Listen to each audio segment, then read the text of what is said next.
চালু করেছো? গাইস বাড়িতে এসে নারকেল খাবে পাপায়, তো নারকেল ছুলছি দেখো বিতালি স্টাইল। দেখা যাক কত বড় নারকেল। কি স্টাইলে? হ্যাঁ কি স্টাইলে বলছো? এটা দেশি স্টাইলে ছুলছি আমি। না বিদেশি বলছো? কি বলছো? মেলা দিন ছুলি না তো ভয় লাগে, হাত পাত না লেগে যায়।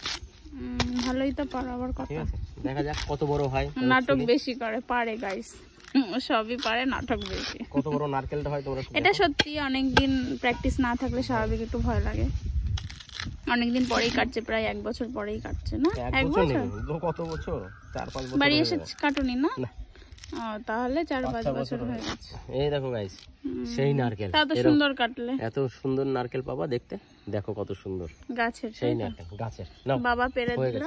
এবারে এইগুলো সব খাসির মাংস। তা নারকেলটা কেন কাটলে সেটা বলো। হ্যাঁ ওটা এটা আমাদের ঘুগনি রান্না হবে সেটা। আর এটা একটু লম্বাটে না? এটা দেখো, এই দেখো পিস হচ্ছে সব খাসির মাংসের পিস। এটাতে কি হবে জানো? দুধদানা দেওয়া হবে।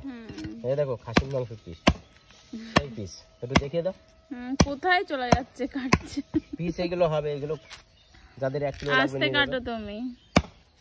খাসির মাংসের পিস দেখো আরামসেই কাটো,